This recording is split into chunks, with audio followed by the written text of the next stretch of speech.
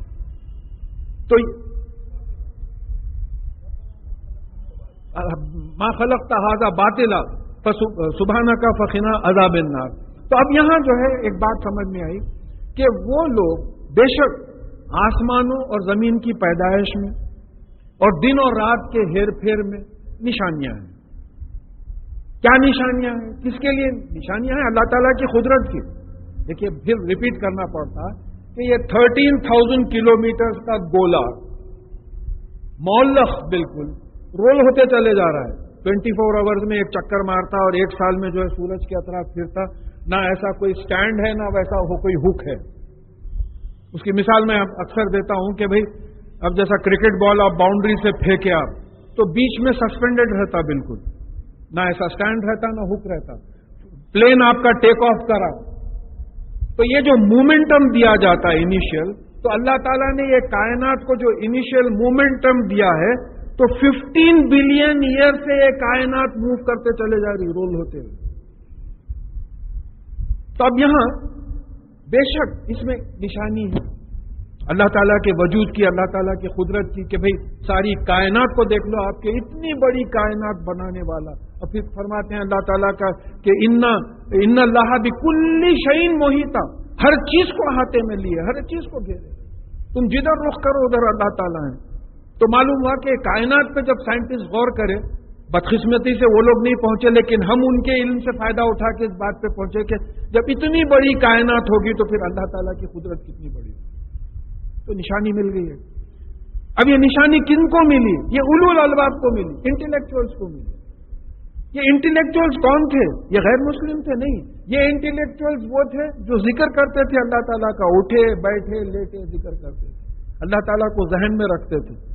جب سمجھ میں آ گئی بات، بولے یا اللہ ہمارا مقام ہی کیا ہے؟ اس کائنات میں اگر سولار سسٹم کو بھی اگر آپ اتارنا چاہیں نقشے پہ تو ایک ڈاٹ نہیں آتا اس کا. اتنی بڑی کائنات، 150 بلین گیلیکسیز، ایک ایک گیلیکسی میں اباؤٹ 250 بلین سٹار، اور ایک ایک ستارہ سورج سے کئی گنا بڑا، سورج خود 14 لاکھ کلومیٹر کا گولا. اور ایسے کتنے گولے ہیں، کتنے بلیک ہولز ہیں. پرسوں ایک بلیک ہول ڈسکور ہوا جو سورج سے 3 بلین ٹائمز ہیویئر ہے. مولانا خیر صاحب، بخار کی کیفیت ہوتی ہے اندر سے. تو اب یہ کیا ہوا؟ اب یہ جب ذہن دیکھا، پوری کائنات دیکھا، تو اس کی میں ایک عجیب، یہ جو اولو الالباب ہیں، انٹلیکچوئلز ہیں، اب ان کی کیفیت یہ ہو گئی کہ لیٹے بیٹھے اٹھے اللہ تعالیٰ کو ذہن پہ رکھنے لگے. ذکر کا مطلب کیا ہے؟ کل آپ کا تذکرہ چل رہا تھا، کل ہم آپ کو یاد کیے. ذکر کا مطلب اللہ تعالیٰ کو ذہن پہ رکھنا. اب اللہ تعالیٰ ذہن پہ چھا گئے، ہر چیز پہ سمجھ میں آ رہی کہ بھئی نیند آپ کے قبضے میں، جاگنا آپ کے قبضے میں ہے.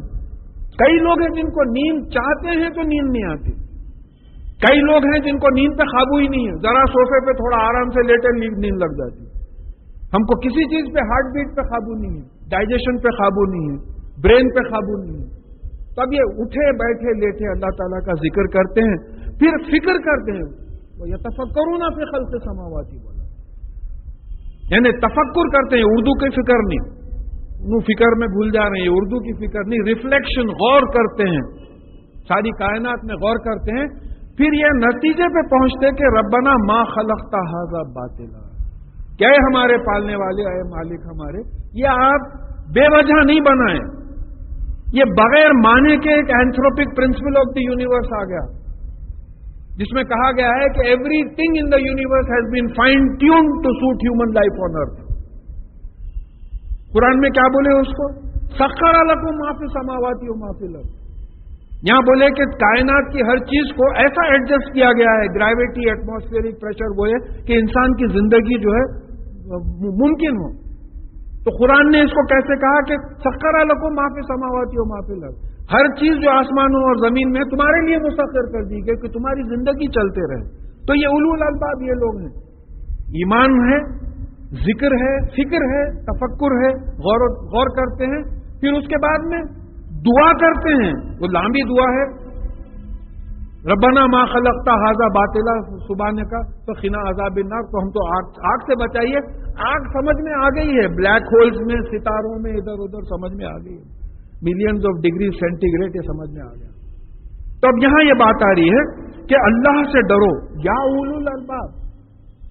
یہ عقل مندی تو اللہ سے ڈرنا، تو جاہل تو بچارے. دیکھیے ایک چیز ہے اللہ کے خوف کے معاملے میں، قرآن شریف کی ایک آیت آئی ہے کہ اللہ سے علماء ہی ڈرتے ہیں. علم کی نشانی ہے، جتنا علم زیادہ ہوگا اتنا اللہ کا خوف دل میں بڑھے گا. تو اس لیے علم حاصل کرنا، اس سے بہتر علم آپ کو نہیں ملے گا قرآن اور حدیث کا جو علم ہے. تو بولے کہ اے عقل مندو، اے انٹلیکچوئلز، اللہ سے ڈرو تاکہ تم کو جو ہے کامیابی ہو. فلاح کا مطلب جو ہے کامیابی کا آتا ہے. یا ایھا الذین آمنوا لا تسألوا عن اشیاء ان تبد لکم تسؤکم. اے وہ لوگوں جو ایمان لائے ہو، تم چیزوں کے معاملے میں مت پوچھو کہ اگر تم کو وہ چیزوں کا جواب جو سوال کرتے ہو اس کا جواب دیا جائے تو وہ تم کو تکلیف میں ڈال دیا جائے گا۔ ابھی آپ کو بتا دیے کہ جو ہے 5 نمازیں پڑھوں، اب کوئی صاحب بولنے صاحب میں 6 پڑھا تو چلتا کیا؟ اب ایسے سوال ہیں۔ تو یہ ہوا ہے رسول اللہ صلی اللہ علیہ وسلم کے زمانے میں، حج کی آیت حکم آیا کہ زندگی میں ایک وقت حج فرض ہے، تو کسی صحابی نے رسول اللہ صلی اللہ علیہ وسلم سے پوچھا کہ یا رسول اللہ صلی اللہ علیہ وسلم ہم ہر سال حج کریں؟ تو آپ نے کہا اگر میں ہاں کہہ دوں تو یہ فرض ہو جائے گا تم پہ۔ اب بات سمجھنا ہے کہ اللہ تعالیٰ ہمارا پورا کیپیسٹیز دیکھ کے جو ہے احکامات دیے ہیں۔ اب آپ بلا وجہ سوچتے رہیں، سوالات کریں تو جو ہے تنگی آ سکتی ہے۔ آپ ہر سال کون حج کر سکتا ہے؟ زندگی میں ایک وقت حج کرنا ہی بڑا پرابلم ہے میجورٹی لوگوں کو، ہر سال کون کر سکتا ہے؟ پھر کہا کہ ان تسألوا عنہا ہینا ينزل القرآن تبدى لكم، ہاں اگر قرآن کے نازل ہوتے وقت اگر تم ایسے سوالات کرو تو تم کو بتا دیا جائے۔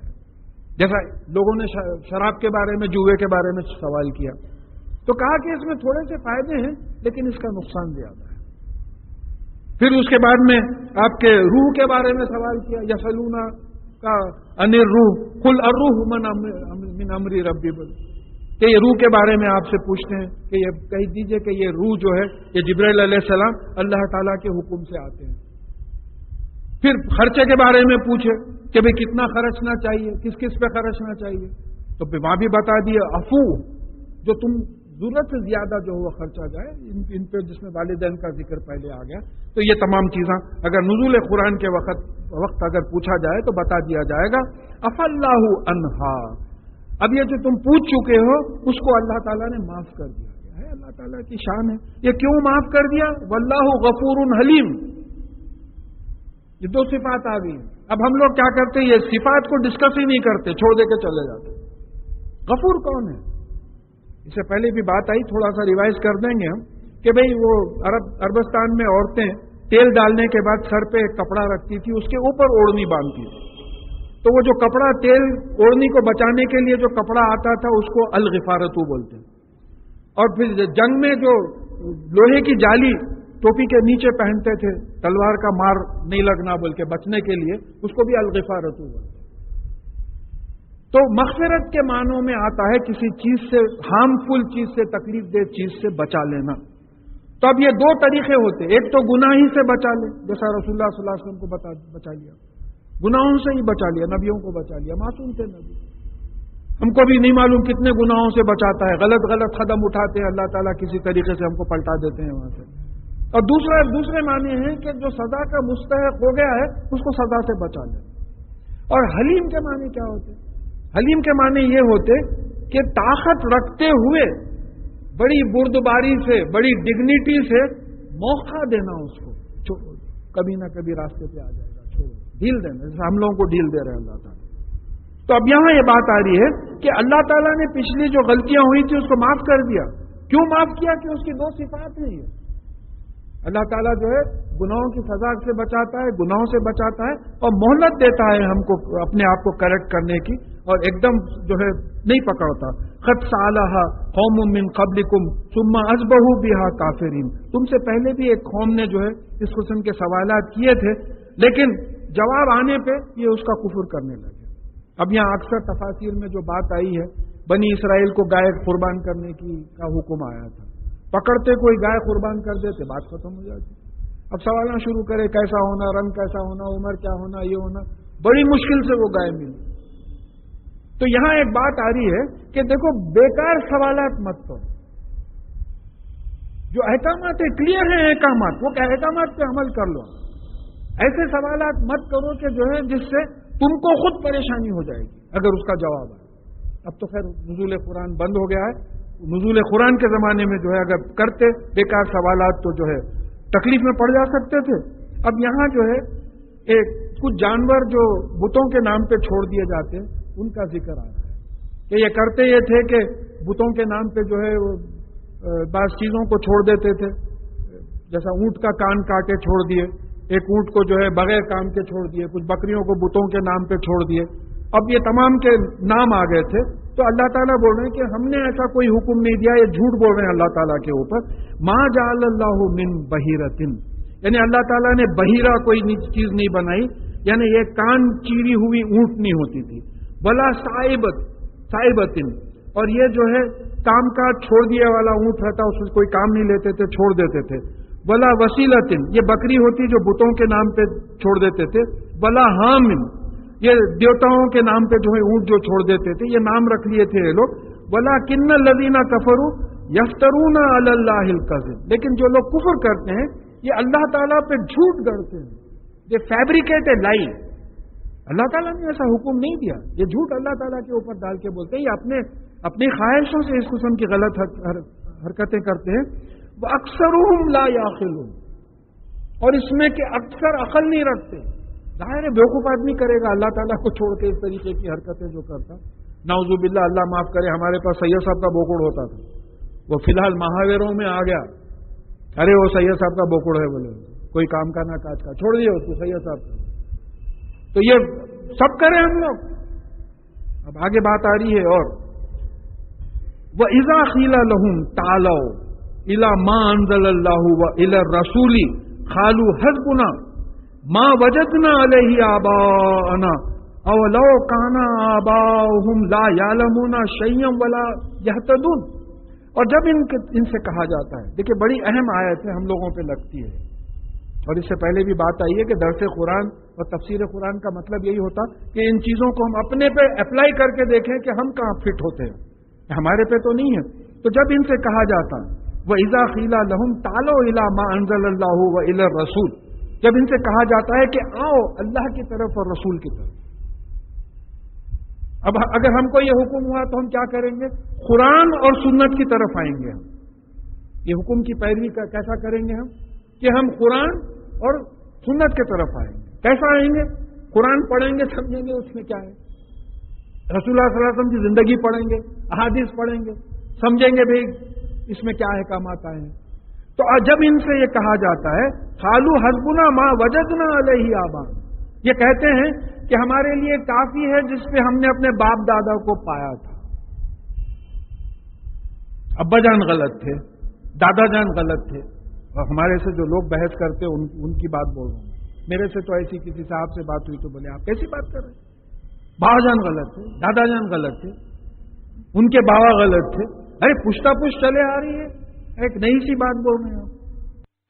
تو یہ ہم لوگوں کا یہی معاملہ ہے.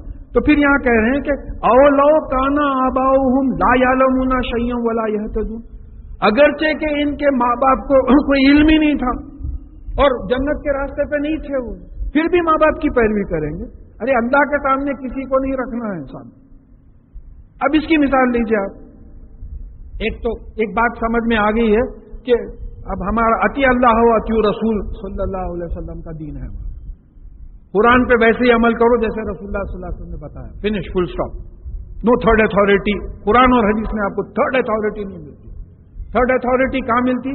ایسے احکامات جو قرآن میں نہیں آئے، مثلا پروویڈنٹ فنڈ آ گیا، بینکنگ آ گئی، اس طرح وہ زمانے میں نہیں تھی. تو پھر علماء بیٹھیں گے قرآن اور حدیث کے بیک گراؤنڈ میں جو ہے فتوا دیں گے. طلاق پہ فتوا نہیں دیں گے کیونکہ طلاق کا پورا ڈیٹیل آ گیا ہے قرآن اور حدیث. نماز پہ فتوے نہیں آئیں گے 3 پڑھنا یا 5 پڑھنا، کیونکہ نماز کے پورے ڈیٹیلز قرآن اور حدیث میں آ گئے. تو اب یہاں یہ بول رہے ہیں کہ اب اگرچہ کہ تمہارے باپ دادا کچھ علم نہیں رکھتے تھے اور جنت کے راستے پہ نہیں تھے، تب ہمارے جو ٹریڈیشنز ہیں، میں بہت معافی چاہتے ہوئے بول رہا ہوں، بچپن سے جو دیکھتے ہوئے آئے ہیں اب کم ہو گیا ہے. 11ویں کی نیاز. اب بعض لوگوں کا یہ تھا، خصوصاً پیسے والے لوگوں کا، کہ صاحب سال بھر برکت رہتی. بسم اللہ کہاں لکھا ہوا ہے؟ کیوں بولے تو بھائی دوسری قوم والے تھریڈ سرمنی کر رہے ہیں، وہ جنوئی وغیرہ اس طریقے کے جو ہے ٹرمز آ گئے، تو تم کرے تو ہم نہیں کرتے. سیدھی سی بات ہے کہ بھائی اگر آپ کے پاس پرساد ہے تو ہمارے پاس بھی تبرک ہے. آپ کیا سمجھ رہے ہیں ہم کس چیز میں کم ہیں آپ سے؟ ہر چیز میں ہم آپ کو بتا دیں گے کہ ہم آپ سے آگے ہیں. تو یہاں یہ بات سمجھنا ہے کہ اسلام کا مطلب اطیع اللہ و اطیع رسول. باپ دادا کے غلط طریقہ، باپ دادا اگر قرآن اور حدیث پہ تھے تو نتھنگ بیٹر دین دیٹ. لیکن باپ دادا اگر غلط حرکتیں کرتے تھے، قرآن اور حدیث کے خلاف جاتے تھے. میں اب اس سے پہلے بول چکا ہوں کہ پولیس ایکشن سے پہلے شیروانی ہمارا رواج تھا، کلچر تھا شیروانی. اب بغیر شیروانی پہنے کے نماز پڑھ رہے ہیں تو کوئی صاحب بولے کیا ہے کہ بشرٹ پینٹ پہ نماز ہوتی ہے آپ کی. اب اس طریقے کی بات ہوگی. کلچر کو جو ہے لا کے ملا دیے، یہ نظروں میں آتا. پھر وہی بات آتی چوتھی، سانچک، مہندی، کہ کس سے لیے ہم، یہ ہمارا ہے ہی نہیں. ولیمہ نہیں صاحب، ہمارے فیملی میں ولیمہ نہیں کرتے. اجی ولیمہ سنت ہے وہ نہیں کرتے. اور جو سانچک، مہندی، چوتھی یہ وغیرہ یہ چیزیں ہیں، برسی، آپ کے چہلم، یہ تمام چیزیں کہیں ذکر ہی نہیں ہے نا صاحب. دیکھیے ضعیف سے ضعیف حدیث میں آپ کو یہ بات نہیں ملتی. قرآن تو بہت دور کی بات ہے، ضعیف سے ضعیف حدیث میں بات ہے. صرف ہم جو ہے دوسروں کو دیکھ کے کاپی کریں اور بولے کہ فیملی سے چلے آ. تو یہ چیزوں سے جو ہے ہم کو رکنا چاہیے. یا ایھا الذین آمنوا علیکم انفسکم، اے وہ لوگ جو ایمان لائے ہو، تم پر تمہاری ذمہ داری ہے. باپ دادا کے بارے میں تم نہیں پوچھے جاؤ. آپ کے والد صاحب یا دادا صاحب ایسا کیوں کرتے تھے، آپ سے سوال نہیں ہوگا. تم پہ تمہاری ذمہ داری. اب یہ بات تم تک پہنچ چکی ہے تو اب تم یہ دیکھو کہ قرآن حدیث سے ہٹ کے کوئی عمل نہ ہو. دیکھیے بہت کم چیزیں ہیں لائف میں، بہت کم چیزیں ہیں جن کے احکامات قرآن اور حدیث میں نہیں ملتے. ڈھونڈتے بیٹھے تو مل جاتے ہیں. بعض ایسے پرابلمز ہیں جہاں ماڈرن بعض چیزیں ہیں جس میں آپ کو جو ہے 4 لوگوں سے رائے لینا پڑتا ہے اس کے بارے میں. لا یضرکم من ضل اذا ہدیتم، اور یعنی اگر تم ہدایت پہ ہے، جنت کے راستے پہ، قرآن اور حدیث کے راستے پہ ہے، تو جو گمراہ ہوا ہے تو تم کو کوئی نقصان نہیں پہنچا سکتا. کتنا بڑا آپ کو دلاسا ملنا چاہیے. یعنی ایک معلوم ہو گیا ہے کہ اگر تم جنت کے راستے پہ ہے تو تمہارا کوئی نقصان کر ہی نہیں سکتا. سوال ہی نہیں پیدا ہوتا تمہارا نقصان کرنے کا. اب اس سے بڑھ کے کیا؟ دیکھیں ایک تو نسخہ مل رہا، جیسا ایک بات آئی کہ علماء ہی اللہ سے ڈرتے ہیں. اللہ کا خوف دل میں نہیں ہے. علم بڑھاؤ، علم بڑھاؤ، علم بڑھا کے غور کرتے چلے جاؤ اللہ پہ، وہ خوف پیدا ہوں گا.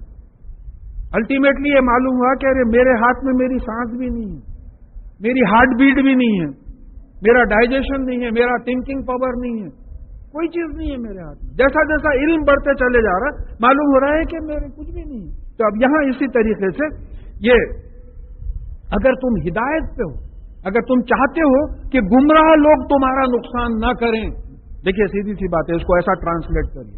اگر تم چاہتے ہو کہ گمراہ لوگ جو قرآن اور حدیث پہ نہیں چلتے وہ لوگ تمہارا نقصان نہ کریں، تو تم قرآن اور حدیث کے راستے پہ چلو. یہ عراق اور یہ افغانستان اور یہ فلسطین نہیں ہوگا. یہ قرآن کی آیت ہے، میرا اپنا انٹرپریٹیشن نہیں ہے کہ صاحب انہوں اپنی تقریر میں ایسی بات بولے. قرآن کی آیت ہے. تو معلوم ہوا اگر غیر تم کو تکلیف دے رہے ہیں تو مطلب یہ ہے کہ تم قرآن اور حدیث پہ نہیں ہیں. سیدھی سی بات ہے. اسی لیے تو اتنے ذلیل ہو گئے ہیں ہر جگہ، اتنے جو ہے ہماری حالت ہو گئی ہے بری. الی اللہ مرجعکم جمیعا، اور تمام لوگوں کا جمع ہونا اللہ تعالیٰ کی طرف ہی ہے.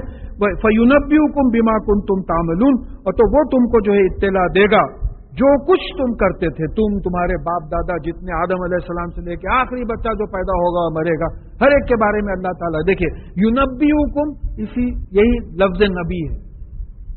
نبی خبر دینے والا، رسول وہ خبر کو لے کے آ کے پہنچانے والا. ارسل علیہم طیرا ابابیل، ہم نے ان کے پاس جو ہے ابابیل بھیجے، غول کے جو پرندوں کے بھیجے. یا ایھا الذین آمنوا شہادۃ بینکم اذا حضر احدکم الموت حین الوصیۃ اثنان ذو عدل منکم، اے وہ لوگوں جو ایمان لائے ہو، جب تمہارے قریب آ جائے تو تم میں اپنے میں سے 2 گواہ جو انصاف پسند ہوں ان کو کھڑا کر لو اپنے. دیکھیے اس کی سیدھی اردو اگر آپ سمجھیں تو مرنے کے وقت ہمارے فیملی کے لوگوں میں سے جو 2 انصاف پسند گواہ ہیں ان کو وصیت کرنے سے پہلے ان کو کھڑا کیجیے. اب ایک سوال ہونا چاہیے، ابھی ہم سورہ نساء میں پورا پڑھ چکے ہیں. سورہ نساء کی 11ویں 12ویں اور 177 آیت میں ہم یہ پڑھ چکے ہیں کہ کس کس کا کتنا وراثت کا حصہ ہے. پھر وصیت کی کیا ضرورت ہے؟ تو دیکھیے قرآن کو اسی طریقے سے سمجھنا پڑے گا، سوچنا، تھوڑا ٹائم لگانا. کہ بھئی جب پورا آ گیا ہے، بیٹے کو اتنا، بیٹیوں کو اتنا، پھر حدیث میں بھی بات آ گئی، تمام آ گئی، تو پھر یہاں وہ 92 آیت ہے، یہ 112 ہے شان نزول کے لحاظ سے، پہلے حکم آ چکا ہے، پھر اس کے بعد میں پھر وصیت کی کیا ضرورت ہے؟ تو ایک بات معلوم ہوئی بھائی، ہمارے مسلمان پوری دنیا میں پھیلے ہوئے، انگلینڈ میں کچھ مسلمان ہیں، ان کی اگر موت واقع ہوتی ہے مرد کی، تو مجھے جہاں تک معلوم ہے برٹش لا کا کہ پوری جائیداد بیوی کو چلے جاتی، بچوں کا ماں باپ کا دخل ہی نہیں ہے۔ آپ مسلمان ہیں، اگر آپ یو کے میں ہیں تو آپ کی شادی یو کے طریقے سے ہوں گی، انگلینڈ کے طریقے سے ہوں گی، وہاں بھی آپ کو کوئی نکاح پڑھانا پڑے گا، آپ کو وہاں بھی آپ روزے رکھیں گے، وہاں بھی عربی میں نماز پڑھیں گے، آپ شریعت کو تو نہیں چھوڑ سکتے۔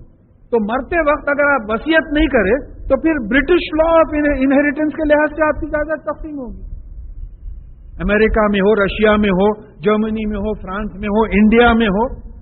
تو اس کا مطلب یہ ہے کہ آپ کو وصیت کرنا پڑے گا کہ میری جائیداد، میری جتنی بھی رقم ہے وہ اسلامی لا آف انہیریٹنس، اسلام کے جو وراثت کے قانون ہیں ان کے مطابق تقسیم کر دیے جائیں، یا تو لکھ کے ول ایگزیکیوٹ کر دیجئے۔ میں کوئی لائر سے بھی پوچھ چکا ہوں کہ کسی بھی کنٹری میں ول ایگزیکیوٹ ہو جاتی ہے، آپ پورا حساب بتا دیجئے، اسلامک لا آف انہیریٹنس سے میرے بیٹے کو اتنا، بیٹیوں کو اتنا، بھائیوں کو اتنا، بہنوں کو، جو بھی بیوی کو اتنا، یہ تمام آپ ایگزیکیوٹ کر دیے، انتقال کے بعد وہ ول ایگزیکیوٹ ہو جائے گی، تو ان کو اسلامی اس سے ملے گا۔ اب یہ قرآن کی شان دیکھیے آپ کہ لیٹسٹ اس وقت جو مسلمان چوطرف پھیلے ہوئے ہیں ان کے لیے لیجسلیشن 1450 برس پہلے بن گیا تھا۔ اب ہمارے پاس کیا ہوا؟ یہ آیت منسوخ ہے بول دیو، آسان، ایز ایزی ایز دیٹ۔ جو بات سمجھ میں نہیں آئی بولے منسوخ ہے آیت۔ رسول اللہ صلی اللہ علیہ وسلم کی حدیث ہے کہ اللہ تعالیٰ کے کلام کو کاٹ سکتا ہے، میں میرے کلام کو کاٹ سکتا ہوں، منسوخ کر سکتا ہوں، میں اللہ کے کلام کو منسوخ نہیں کر سکتا۔ رسول اللہ صلی اللہ علیہ وسلم منسوخ نہیں کر سکتے اللہ تعالیٰ کے کلام کو، ہمارے علماء منسوخ کر دے سکتے۔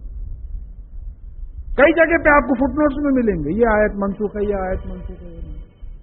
اب سمجھ میں آ رہا کہ یہ جو ہمارے امریکہ، کینیڈا، جرمنی، فرانس، ادھر جو مسلمان پورے پھیلے ہوئے ہیں، وہاں کسی کا انتقال اگر ہوگا تو پھر ان کو لا ایک وہاں کے قانون کے لحاظ سے ان کی وراثت بٹے گی، انہیریٹنس، تو آپ وصیت کر دیجئے کہ لا آف انہیریٹنس۔ پھر اس کے بعد میں حدیث میں بات آ رہی ہے کہ آپ کے جائیداد میں آپ کو 1/3 1/3 کا حق ہے، آپ جس کے نام پہ چاہے وصیت کر سکتے ہیں۔ جیسا کوئی 9,000 چھوڑ کے جا رہا ہے تو 3,000 آپ اپنی مرضی سے وصیت کر سکتے ہیں، تو وہ بھی وصیت ہونا ضروری ہے۔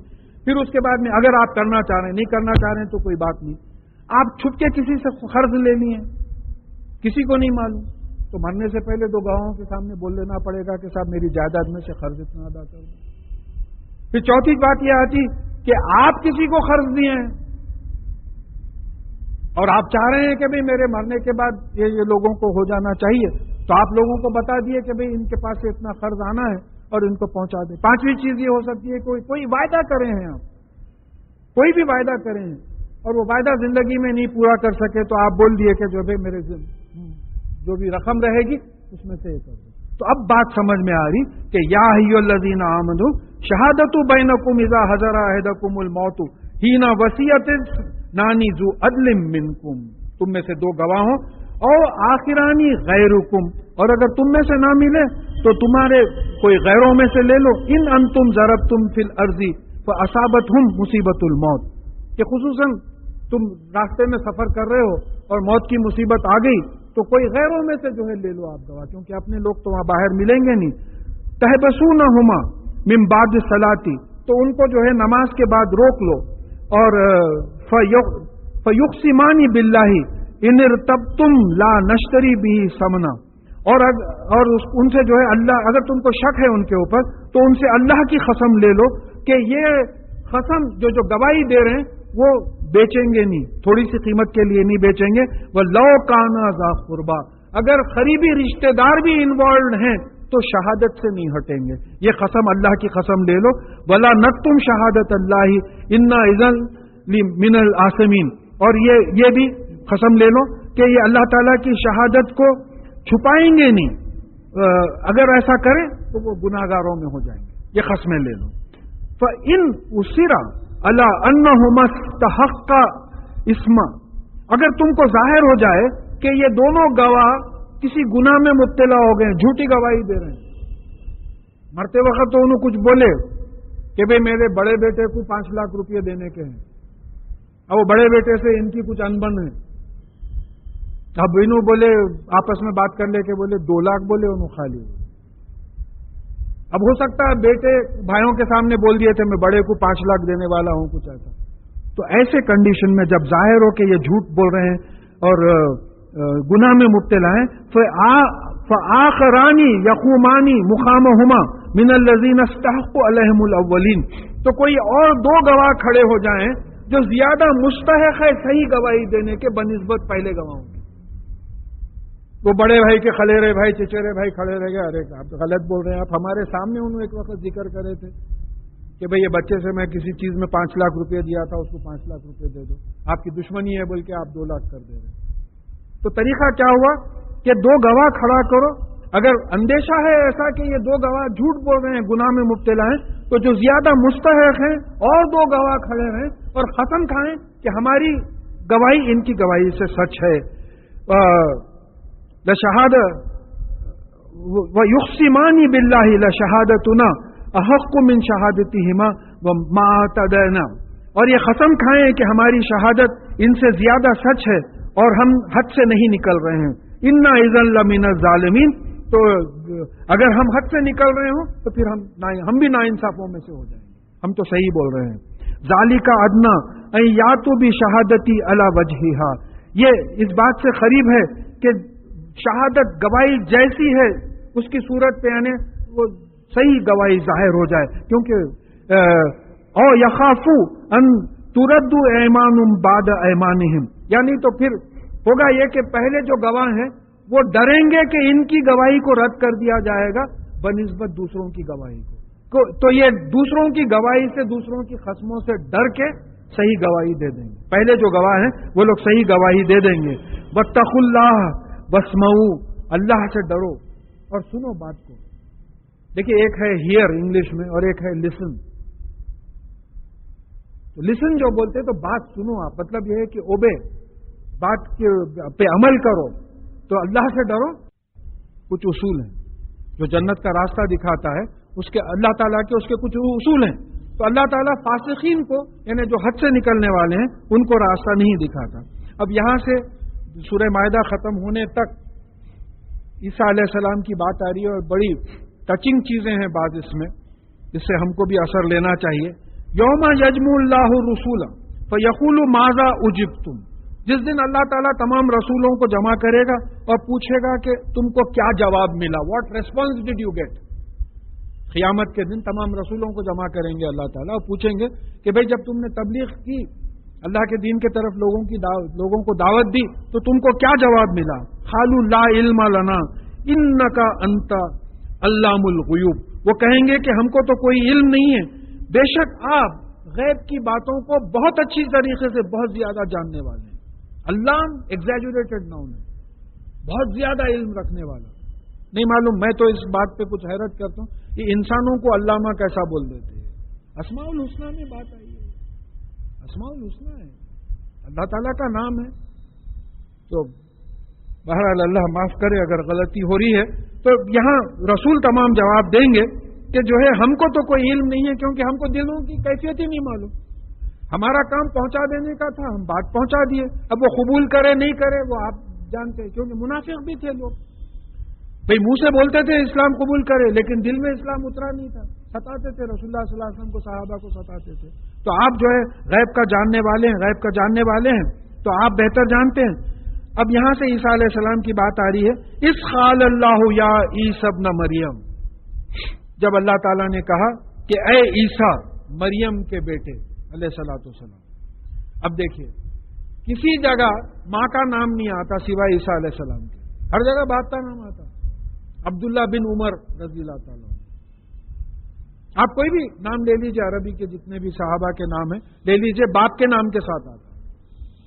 اب یہاں کیونکہ عیسیٰ علیہ السلام کے کوئی والد نہیں تھے، بغیر والد کے پیدا ہوئے تھے، اس لیے ماں کے نام سے جو ہے ان کو پکارا جا رہا ہے کہ اللہ تعالیٰ فرما رہے ہیں کہ اے عیسیٰ مریم کے بیٹے، اذکر نعمتی علیکا و علی والدتی کا، میری نعمت جو تم پہ تھی اور تمہاری والدہ پہ بی بی مریم پہ تھی اس کو یاد کرو۔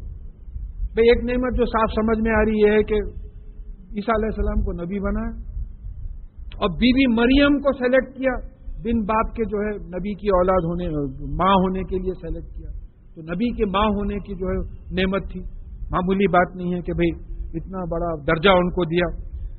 اذ ایدتک بروح القدس، جب میں نے تم کو یعنی عیسیٰ علیہ السلام کو روح القدس سے مدد کی۔ اب یہ روح القدس کون ہے؟ یہ جبرائیل علیہ السلام ہے، ان کو ایک جگہ روح الامین کہا گیا اور نام جو ہے جبرائیل علیہ السلام ہے۔ یہاں ایک بات میں ذرا ظاہر کرنا چاہتا ہوں کہ دیکھیے جبرائیل پراپر ناؤن ہے، انگلش گرامر جو جانتے ہیں، کامن ناؤن اور پراپر ناؤن۔ پراپر ناؤن کے ہر جگہ ایک ہی معنی ہوتے ہیں۔ مسجد کامن ناؤن ہے، کوئی بھی مسجد عالیہ گن فاؤنڈری جب آپ بولیں گے تو پھر ایک خاص مسجد ہوگی، پراپر ناؤن ہو گیا۔ تو اسی طریقے سے جبرائیل علیہ السلام جب بولیں گے تو پراپر ناؤن ہے وہ۔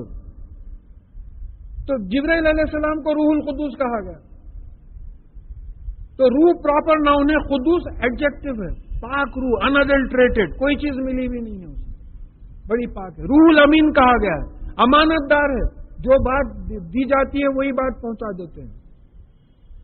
اب یہاں جو کنفیوژن ہوا، اب جو پوزیسو ناؤنز آئے، روحنا، ہماری روح، وہاں بھی بی بی مریم کے پاس جبرائیل علیہ السلام انسان کی شکل میں آئے، انسان کی پیدائش کے وقت روح ہی کا لفظ آ گیا، میری روح، اس کی روح۔ اب مجھے معلوم ایسا محسوس ہوتا ہے کہ یہاں غلطی یہ ہوئی کہ اللہ کی روح بول دی۔ تو اگر ہم روح کیا ہے اگر ہم قرآن سے جاننے کی کوشش کریں تو بات صاف ہو جائے۔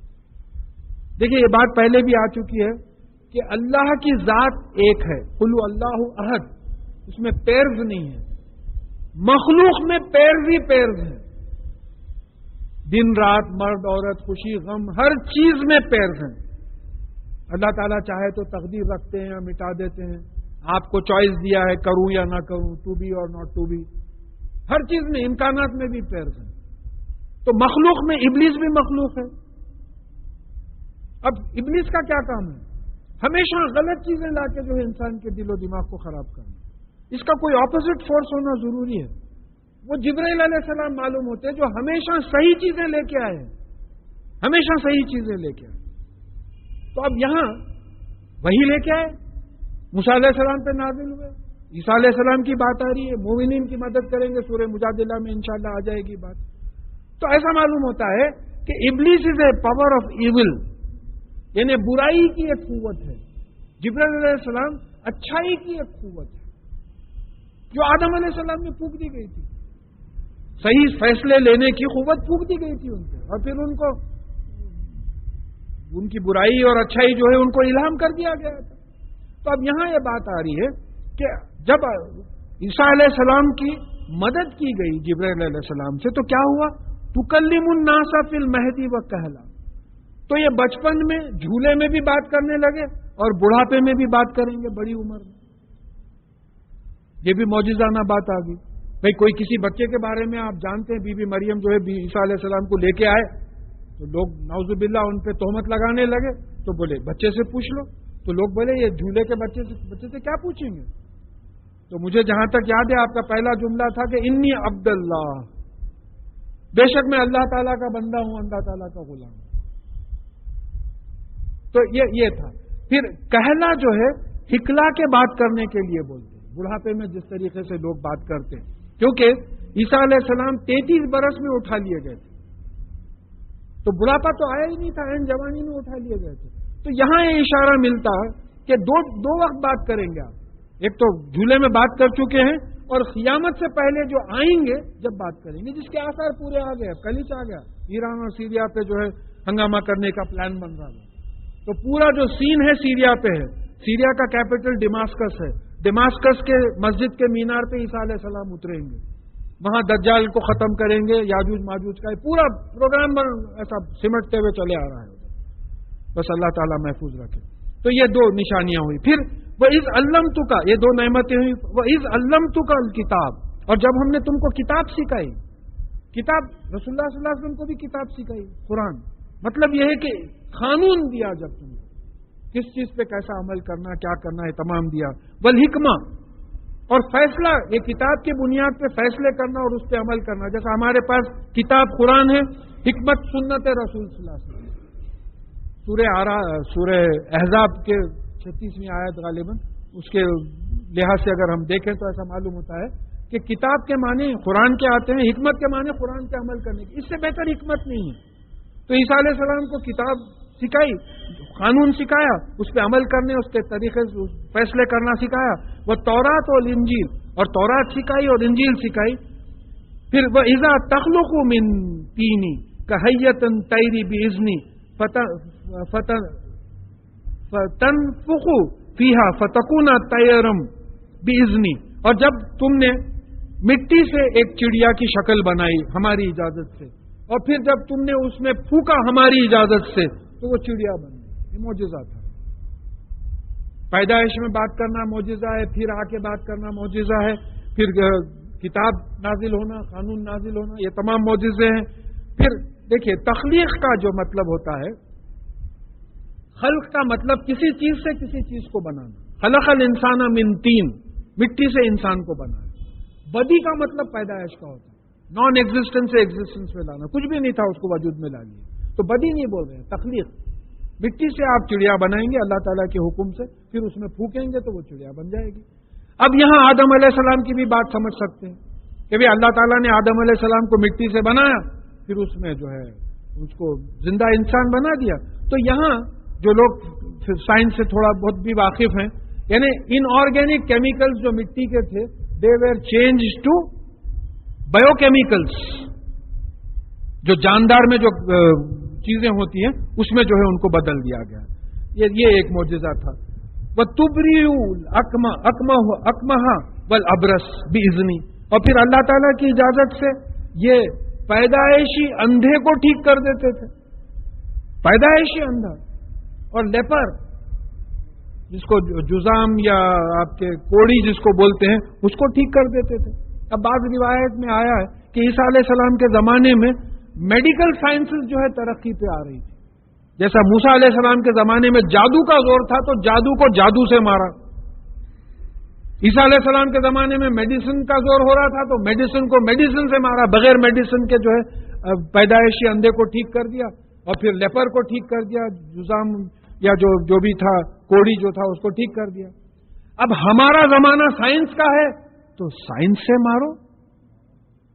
دیکھیں پورا جواز قائم ہو رہا ہے، جادو کا زور تھا جادو سے مارو، میڈیسن کا زور تھا میڈیسن سے مارو، سائنس کا زور ہے سائنس سے مارو۔ 750 سے اوپر آیات قرآن میں موجود ہیں سائنٹیفک، بڑے بڑے سائنٹسٹ ہیں، قرآن ہی نہیں پڑھے تو جو ہے کیسا معلوم ہوگا کہ اس میں کیا ہے کیا نہیں ہے۔ اس وقت ضرورت ہے، بہت سخت ضرورت ہے اس کی، اور اللہ کا فضل ہے کہ ورلڈ اوور اس وقت تبلیغ میں سائنس آتے جا رہی ہے، قرآن کی تبلیغ میں جو ہے برابر سائنٹیفک حوالے آتے چلے جا رہے ہیں۔ پھر چھٹا معجزہ وَإِذْ تُخْرِجُ الْمَوْتَىٰ بِإِذْنِی، اور جب آپ مردے کو جو ہے ہمارے حکم سے کھڑا کر دیتے تھے، معجزے تھے۔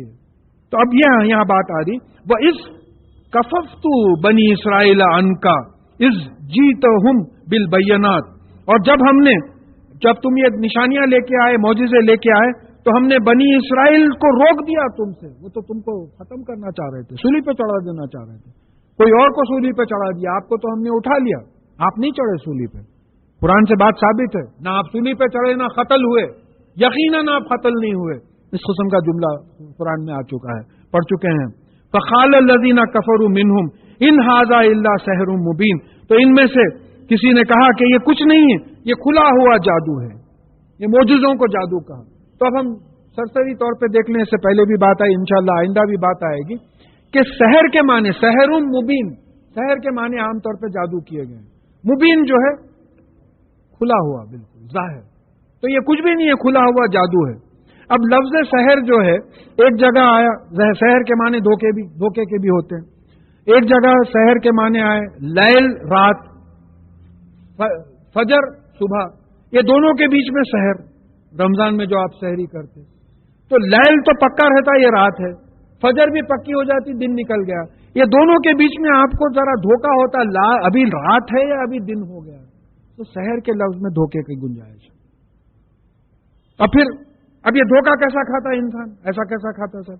یہ دیکھیے، اب sun rises in the east and sets in the west بولتے آپ، حقیقت میں سورج اپنی جگہ پہ ہے زمین کے لحاظ سے، زمین ویسٹ سے ایسٹ کی طرف گھوم رہی ہے، زمین جو ہے ویسٹ سے ایسٹ کی طرف گھوم رہی ہے، تو ہم کو ایسا معلوم ہو رہا ہے کہ سورج ایسٹ سے نکل کے ویسٹ میں ڈوب رہا ہے، دھوکہ نہیں ہے آنکھوں کا۔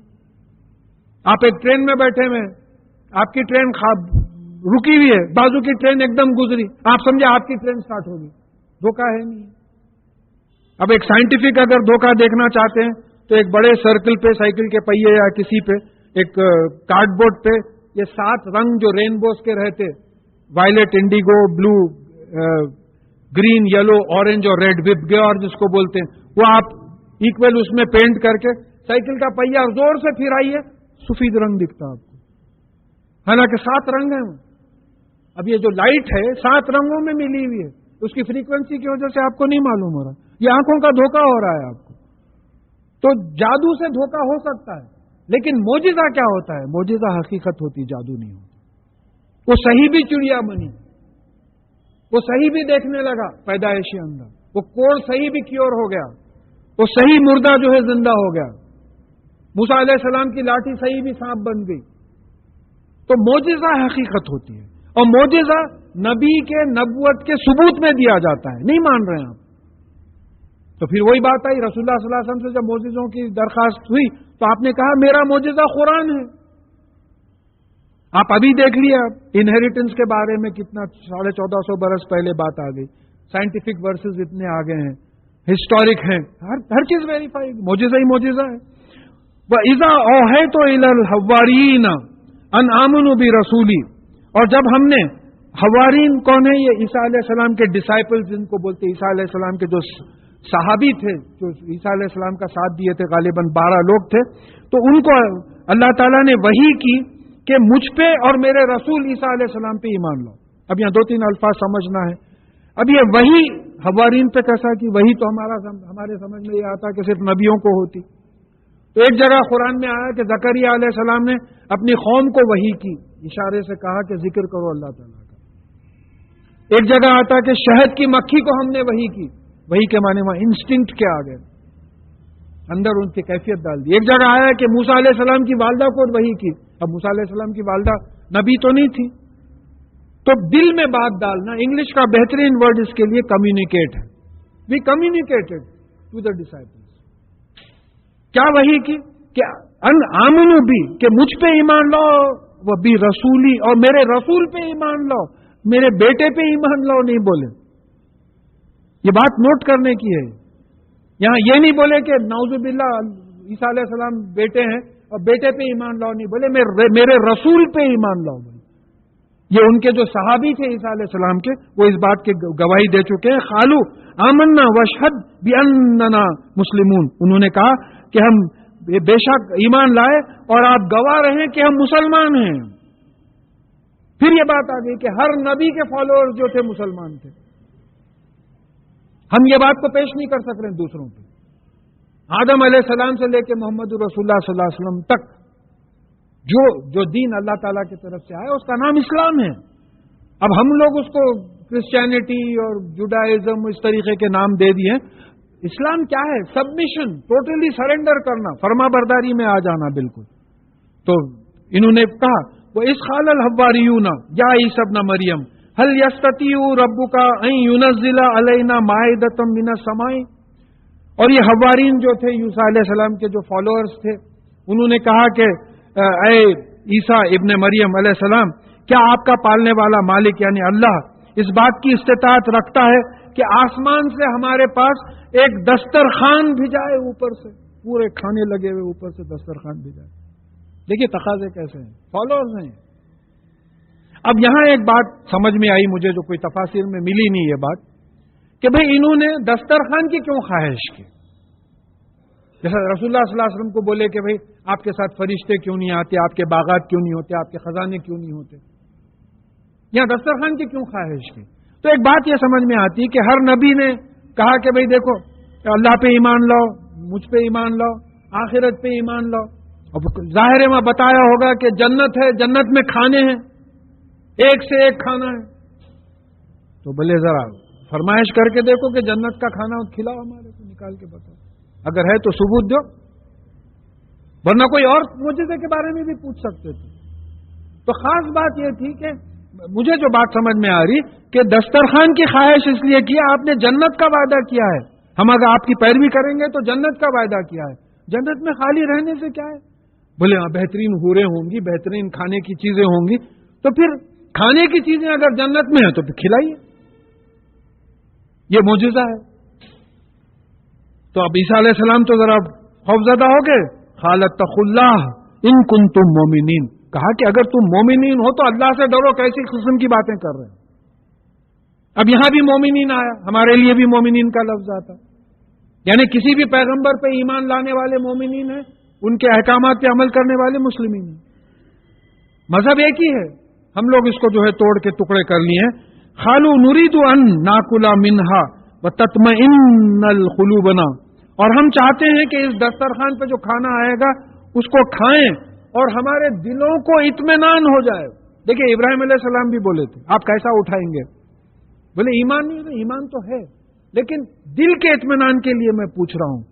تو یہاں بھی ایک بات ملتی ہے کہ پہلے اطمینان کر لو، آپ قرآن پڑھو، حدیث پڑھو، سیرت پڑھو رسول اللہ صلی اللہ علیہ وسلم کی، جو جن چیزوں کا تقاضا ہو رہا ہے اس پہ اطمینان کر لو کہ یہ صحیح عمل ہے. تو یہ بول رہے ہیں کہ آپ اگر اوپر سے دسترخوان نیچے اتاریں گے تو ہم کو اطمینان ہو جائے گا. وہ نالم ان خط صدقتنا، اور ہم جان لیں گے کہ آپ نے سچ کہا. وہ تکونا علیہ من الشاہدین، اور ہم اس چیز پہ جو ہے گواہوں میں ہو جائیں گے. کس چیز پہ گواہ ہو جائیں گے؟ کہ اللہ ہے، آپ اللہ کے رسول ہیں، جنت ہے، جنت میں کھانا ہے، یہ تمام چیزوں پہ جو ہے ہم گواہ ہو جائیں گے. اب عیسیٰ علیہ السلام مجبور ہو گئے. خالہ عیسیٰ ابن مریم، تو عیسیٰ علیہ السلام بیوی مریم کے بیٹے، انہوں نے کہا اللہم، اللہم کا مطلب یہ ہوتا کہ اے اللہ، ربنا، اے ہمارے پالنے والے مالک، انزل علینا مائدۃ من السماء تکون لنا عیدا لاولنا وآخرنا، کیا آپ آسمان سے جو ہے ہمارے لیے کھانا بھرا ہوا دسترخوان بھیجیے تاکہ یہ ہمارے لیے عید کا موقع ہو جائے، خوشی کا موقع ہو جائے، ہمارے پہلے والے اور ہمارے بعد میں آنے والے. ورزقنا آیتم منکا، اور یہ آپ کی طرف سے نشانی ہو جائے، آپ کے وجود کی، آپ کے قدرت کی، میرے رسالت کی، جنت کی، جنت میں کھانوں کی، یہ تمام چیزوں کی نشانی ہو جائے. تو آپ جو ہے اوپر سے دسترخوان بھیجائیے. ورزقنا وانت خیر الرازقین، اور ہم کو رزق دیجئے، رزق دینے والوں میں آپ سب میں بہترین ہے. یہ عیسیٰ علیہ السلام نے دعا کی. پھر قال اللہ انی منزلها علیکم فمن یکفر بعد منکم فانی اعذبه عذابا لا اعذب احدا من العالمین. تو اللہ تعالیٰ نے کہا کہ میں بے شک تم پہ یہ دسترخوان کھانے کا اتاروں گا، لیکن اگر اس کے بعد کسی نے کفر کیا تو میں اس کو ایسی سزا دوں گا کہ عالمین میں نے کسی کو ایسی سزا نہیں دی تھی. کیونکہ اب تک جو معجزے ہوئے زمین پہ ہی ہوئے. ایک شق القمر کا رسول اللہ صلی اللہ علیہ وسلم کا معجزہ ہوا تھا، تو وہ تو ایسا تھا کہ جیسا علماء کا خیال ہے کہ کوئی تقاضا نہیں ہوا تھا، کوئی تقاضا نہیں تھا. رسول اللہ صلی اللہ علیہ وسلم نے اشارہ کیا اور چاند کے 2 ٹکڑے ہوئے، سورہ قمر میں پڑھیں گے. یہاں تقاضا تھا کہ ایسا کریے، تو تقاضے پہ موجود. دیکھیں صالح علیہ السلام کی اونٹنی کا بھی یہی معاملہ ہو. قوم بولی کہ بھئی پہاڑ سے اونٹنی نکلنا، نکلتے بچا دینا. ہوا ایسا. اس کے بعد میں جب قوم سیدھے راستے پہ نہیں آئی تو تباہ کر دیا، پوری قوم کو تباہ کر دیا. تو بولے میں اس طریقے سے سزا دوں گا اگر کوئی اس کا انکار کرے گا، کفر کرے گا. وَإِذْ قَالَ اللَّهُ يَا عِيسَى ابْنَ مَرْيَمَ أَأَنْتَ قُلْتَ لِلنَّاسِ اتَّخِذُونِي وَأُمِّيَ إِلَٰهَيْنِ مِن دُونِ اللَّهِ. تو جب عیسیٰ علیہ السلام کو، بی بی مریم کے بیٹے کو اللہ تعالیٰ پوچھیں گے کہ کیا تم نے انسانوں سے کہا تھا کہ مجھے اور میری ماں کو معبود، دو معبود سمجھو اللہ کے علاوہ؟ کیا تم نے کہا تھا ایسا کہ مجھے خدا مانو اور میری ماں کو خدا مانو، بی بی مریم کو خدا مانو؟ ایسا آپ نے کہا تھا؟ قال سبحانک ما یکون لی ان اقول ما لیس لی بحق. آپ نے کہا کہ آپ کی ذات پاک ہے، مجھے کوئی اختیاری نہیں ہے کہ میں ایسی بات کہوں جس کا مجھے کوئی حق نہیں ہے. تو انہوں نے نہیں کہا. پہلے بات آئی کہ انہوں نے نعوذ باللہ عیسیٰ علیہ السلام کو اللہ کہا، اللہ کا بیٹا کہا. مگر قیامت کے دن عیسیٰ علیہ السلام بولیں گے کہ میں نے نہیں کہا، میں کیسا کہہ سکتا ہوں، مجھے حق ہی نہیں ہے، میں کیسا بول سکتا ہوں کہ میں اور میری والدہ جو ہے دو خدا ہیں، میں کیسا کہہ سکتا ہوں، اس کا مجھے حق ہی نہیں ہے. ان کنت قلتہ فقد علمتہ، اگر میں یہ کہتا تو آپ کو علم ہو جاتا. یہ ایمان کا ہے، ایمان اور یقین. آپ سے تو کوئی بات چھپی ہوئی نہیں. اگر میں کہتا تو آپ کو معلوم ہو جاتا تھا، آپ کو علم ہو جاتا. اور یہ بڑی پیاری آیت یہ بھی ہے کہ تعلم ما فی نفسی، میرے نفس میں جو کچھ ہے آپ جانتے ہیں. ولا عالم ما فی نفسک، میں نہیں جانتا آپ کے نفس میں کیا ہے. نفس کیا ہے؟ ذات. دیکھیے جسم ہے میرا، اندر ایک ذات ہے، وہ بولنے لگا رہی ہے، وہ نفس ہے جو سوتے وقت اللہ تعالیٰ لے لیتے، مرنے کے وقت بھی لے لیتے. اس کی چھوٹی سی مثال میں دے چکا ہوں کہ فرض کیجئے کہ کوئی صاحب، عبداللہ صاحب کوئی تھے، ان کا انتقال ہو گیا، ہاسپٹل میں انتقال ہوا، لوگ سب گھر کو آئے تو آ کے لوگ پوچھتے خالی باڈی آئی کیا، عبداللہ صاحب آئے کیا؟ نہیں پوچھتے، کوئی نہیں پوچھتے عبداللہ صاحب آئے کیا، کیونکہ معلوم ہے عبداللہ صاحب تو چلے گئے. باڈی کا پوچھتے. تو یہ ہمارا نفس ہے اندر، شعور، باشعور. نیند میں وہ نفس لے لیا جاتا، ہمارا شعور لے لیا. انگلش میں جس کو سول بولتے ہیں، کانشیس سیلف، باشعور ذات. میری باشعور ذات میں جو کچھ ہے آپ جانتے ہیں، آپ کی باشعور ذات میں جو کچھ ہے میں نہیں جانتا. یعنی اتنے بڑی نبی ہونے کے بعد اپنی لا علمی کا کنفیس کر رہے ہیں، وہ اقرار کر رہے ہیں کہ مجھے علم نہیں ہے. آپ کیا؟ انک انت علام الغیوب، آپ تو غیب کی باتوں کو جاننے والے ہیں. یعنی انسین، بن دیکھی چیزوں کو آپ جاننے والے ہیں. ما قلت لهم الا ما امرتنی به ان اعبدوا اللہ ہاں ربی و ربکم. میں نے ان کو صرف وہی کہا جس کا مجھ کو حکم ہوا تھا. کیا کہا؟ کہ اللہ جو میرا اور تم لوگوں کا پالنے والا مالک ہے، اس کی غلامی کرو. میرا اپنا تو ذکر ہی نہیں تھا. میں نے یہی کہا تھا کہ اللہ تعالیٰ جو میرا اور تمہارا مالک اور پالنے والا ہے، اس کی غلامی کرو، اس کی پرستش کرو، اس کو ورشپ کرو. میں اپنے طرف تو کبھی پلٹا ہی نہیں تھا. وہ کنتو علیہم شہیدم ما دمت فیہم، اور جب تک میں ان میں رہا میں گواہ تھا. میری زندگی میں تو نہیں کہا کسی نے ایسا، میری زندگی میں کسی نے نہیں کہا، میں گواہ تھا. فلما توفیتنی کنت انت رقیبا علیہم، اور جب آپ نے مجھے اٹھا لیا، وفات، رات میں وفات ہوتی ہے ہماری، نفس لے لیا جاتا ہے. تو اسی طریقے سے جب عیسیٰ علیہ السلام کو اٹھا لیا گیا، تو جب آپ نے مجھے اٹھا لیا تو آپ ان پہ رقیب تھے. رقیب کس کو بولتے ہیں؟ ویجیلنٹ، نظر رکھے ہوئے. بعض ترجموں میں واچ فل بولے. واچ فل میں ڈائنامزم نہیں ہے، ویجیلنس. انویجیلیٹر ایگزامینیشن ہال میں پھر رہا، انویجیلیٹر میں پاور رہتا، پیپر کھینچ کے لکھ دیتا کاپیڈ. واچ مین نہیں لکھتا، میں خالی بیٹھے رہتا ہوں. تو ویجیلنٹ جو ہے رقیب کے معنی. اب اردو شاعری میں وہ لفظ کو جو ہے وہ معشوق پہ نظر رکھنے والا بول دیا، اس کو اللہ معاف کرے. رقیب روسیہ، اس قسم کی باتیں. یہ اسماء الحسنہ کے الفاظ ہیں. یہ کیا تماشا بن گیا ہے. علام کا ایک ہو گیا، رقیب کا ایک ہو گیا. تو یہاں رقیب کا مطلب یہ ہے کہ نظر رکھنے والا. آپ نے مجھے جب اٹھا لیا تو آپ ان پہ نظر رکھے ہوئے تھے، آپ نظر رکھنے والے تھے. وہ انت علی کل شیء شہید، اور بے شک آپ ہر چیز پہ گواہ ہے، ہر چیز آپ کے نظر میں. یہ عیسیٰ علیہ السلام کا جملہ ہے. اب یہ بڑی ٹچنگ چیز ہے یہ آیت. اب عیسیٰ علیہ السلام اللہ تعالیٰ سے قیامت میں بول رہے ہیں کہ ان تعذبہم فانہم عبادک، اگر آپ ان کو عذاب دیں تو یہ آپ کے غلام ہیں. آپ غلام کو کھندل کے پھینک دے سکتے آپ. یہ بڑی ایموشنل آیت ہے کہ اگر آپ ان کو عذاب دیں تو یہ آپ کے غلاموں کے ساتھ کچھ بھی کر سکتے ہیں آپ. وَإِن تَغْفِرْ لَهُمْ فَإِنَّكَ أَنْتَ الْعَزِيزُ الْحَكِيمُ. اور اگر آپ ان کو معاف کر دیں، ان کے گناہوں کی سزا سے بچا لیں، تو بے شک آپ اختیار والے ہیں، آپ اقتدار والے ہیں، آپ فیصلہ کرنے والے ہیں. آپ کا فیصلہ دانائی پہ ہوتا، وزڈم پہ ہوتا، اور آپ کے فیصلے کو کوئی بدلنے والا نہیں. اب یہ آیت اتنی زبردست ہے کہ روایتوں میں آتا ہے کہ رسول اللہ صلی اللہ علیہ وسلم ایک رات اپنی نماز میں پوری رات یہی آیت پڑھتے رہے. پوری رات یہی آیت پڑھتے رہے کہ ان تعذبهم فانهم عبادك وان تغفر لهم فانك انت العزیز الحکیم. کہ اگر آپ ان کو عذاب دیں تو یہ آپ کے غلام ہیں، اور اگر آپ ان کے گناہوں سے ان گناہوں کی سزا سے بچا لیں تو پھر آپ کو اختیار ہے، آپ کا فیصلہ ہے. اب یہاں ایک بات کھل کے آئی کہ محمد رسول اللہ صلی اللہ علیہ وسلم عیسیٰ علیہ السلام کے جملے کو رات بھر نماز میں پڑھتے رہے. یہ بڑی نوٹ کرنے کی بات ہے. یہ کوآرڈینیشن تھا نبیوں میں، یہ پارٹیشن نہیں تھا. یہ کرسچینٹی اور جوڈائزم اور فلاحزم نہیں تھا. یعنی نبی کلیئر تھے کہ وی آر ون ٹیم.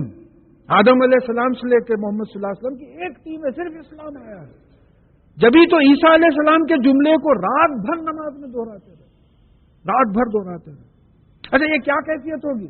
اب رسول اللہ صلی اللہ علیہ وسلم کی کیفیت دیکھیے آپ، ان کی بھی وہی کیفیت ہو رہی کہ بھئی ظاہر ہے اپنی امت ان کو نظر میں آئی ہوگی کہ اگر میری امت کو آپ سزا دیں تو آپ کے غلام ہیں، کون کیا کر سکتا ہے؟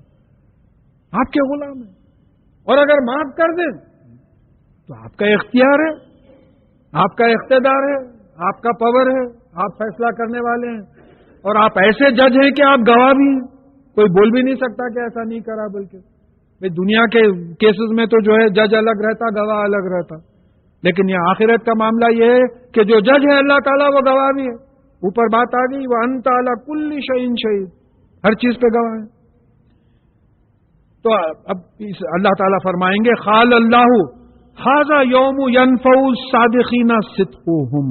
اللہ تعالیٰ کہیں گے کہ یہ آج کا دن ایسا ہے کہ آج سچوں کو ان کی سچائی فائدہ پہنچائے گی. سچائی کیا ہے؟ اللہ ایک ہے، اللہ نے رسولوں کو بھیجا، کتابوں کو بھیجا، ان کے فرشتے ہیں جو کام کرتے پھرتے ہیں، کتابیں اللہ تعالیٰ نے نازل کی، اور پھر اس کے بعد میں جو ہے اس پہ جو ہمارا عمل ہو رہا ہے وہ آزمائش ہو رہی ہے ہماری. آخرت میں اعمال نامے میں بتا دیا جائے گا کہ کس کا عمل کیا ہے، اس کی بنیاد پہ جو ہے ہم جنت میں جائیں گے، دوزخ میں جائیں گے. البتہ ایک حدیث ضرور ہے کہ کوئی جو جنت میں جو ہے اپنے اعمال سے نہیں جائے گا بلکہ اللہ تعالیٰ کی رحمت سے جائے گا، کیونکہ ہمارے عمل تو ڈیفیکٹو ہیں، رحمت سے جائیں گے. تو سچائی یعنی آج کا ایسا دن ہے، قیامت کا ایسا دن ہے کہ سچوں کو ان کی سچائی کام آئے گی.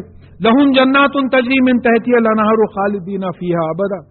ان کے لیے ایسے باغات ہوں گے جن میں نہریں بہ رہی ہوں گی، جس میں وہ ہمیشہ رہیں گے. دیکھیے خالدین کا مطلب رہنا، اکثر ہمارے پاس تفسیر میں بھی بات آتی ہے خالدین کا ہمیشہ رہنا بلکہ کر دیتے خالدین ابدا.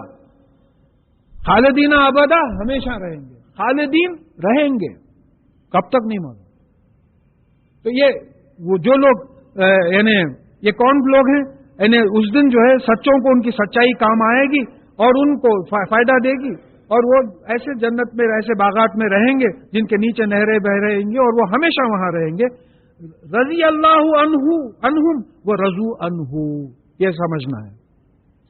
اللہ تعالیٰ ان سے راضی اور وہ اللہ تعالیٰ سے راضی. یہ تو ترجمہ ہوا. اللہ تعالیٰ ان سے کیوں راضی ہے؟ اس لیے کہ وہ قرآن حدیث پہ عمل کرے، ایمان لائے اور عمل کرے، اس لیے راضی، اس لیے خوش ہے. رضا کا مطلب خوش ہونا. جو قرآن پہ حدیث پہ عمل کیا، ایمان لایا اور عمل کیا، اللہ تعالیٰ اس سے خوش ہو گئے. اب ہم اللہ تعالیٰ سے کیوں راضی ہوئے؟ گئے تو جنت میں دے دیے نا، جگہ دے دیے، تو ہم اللہ تعالیٰ سے خوش ہو گئے کہ چلو بھائی ہمارا ایمان اور عمل کچھ تو رنگ، اتنا بڑا رنگ لایا ہے کہ ہم کو جنت مل گئی. تو یہاں اب یہ سمجھنا ہے کہ دیکھیے اب جو لوگ ذرا فلسافیکل لیول پہ سوچنا چاہتے ہیں وہ یہ سمجھے کہ دیکھیے ایمان اور عمل کاز ہے، جنت افیکٹ ہے. کاز ہے، آپ ایمان اور عمل لائیں گے انشاءاللہ آپ کو جو ہے جنت ملے گی. یہ دنیا کا جو اصول معلوم ہوتا ہے، ذالک فوز العظیم. تو یہ سب میں بڑی کامیابی ہے، سب میں بڑا اچیومنٹ ہے. فوز اور فلاح میں کیا فرق ہے؟ فلاح کا مطلب سکسیس کا ہوتا ہے، فوز کا مطلب اچیومنٹ کا ہوتا ہے، کوئی چیز حاصل کرنا.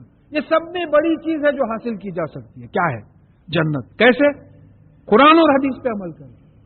تو قرآن اور حدیث پہ عمل کر کے جنت حاصل کرنا، ذالک فوز العظیم، یہ سب میں بڑی کامیابی اچیومنٹ ہے. للہ ملک السماوات والارض وما فیہن، اور آسمانوں اور زمین میں اور اس میں جو کچھ ہے اس پہ اللہ تعالیٰ کی حکومت ہے. کسی پہ، میرے پہ، آپ پہ، کسی کی حکومت نہیں ہے. بلا وجہ شیطان سمجھا رہا فلانے کی حکومت ہے، فلانے کی حکومت ہے. کسی کی کچھ حکومت نہیں. تو جو کچھ آسمانوں میں زمین میں ہے اس پہ سب پہ اللہ تعالیٰ کی حکومت ہے.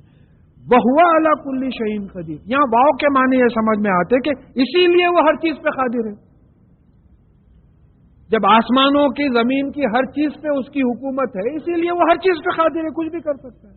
تو ویئر آر یو؟ ہمارا مقامی کیا ہے؟ کہاں ٹھہرے ہوئے ہیں بلا وجہ یہ میں بکریوں کے ویسا جو کر رہے ہیں؟ تو یہاں یہ بات سمجھنا ہے کہ یہ بات ہمارے سمجھ میں آ جانا، ہوا علی کل شیء قدیر، کہ بے شک اللہ تعالیٰ ہر چیز پہ قادر ہے. ان کی اجازت ہو، ان کی حکم، ان کا حکم ہو تو کوئی چیز ہوتی ہے، نہیں ہے تو کوئی چیز نہیں ہوتی. ہماری کوئی حیثیت نہیں ہے، لہذا ہم اس کے غلام ہیں. ہم کو ان سے دعا مانگنا ہے کہ یا اللہ ہم آپ کے غلام ہیں، آپ ہم کو ہدایت دیجئے. آپ کو ہر چیز پہ آپ کی حکومت ہے، ہمارے دل و دماغ پہ بھی آپ کی حکومت ہے. اگر آپ ہم کو جو ہے ہدایت دیں گے، راستہ بتائیں گے تو ہم راستے پہ چلیں گے، مدد کریں گے تو جنت میں جائیں گے، ورنہ ہم اپنے سے تو جا نہیں سکتے. یہاں سورہ مائدہ اللہ کے فضل سے ختم ہوا.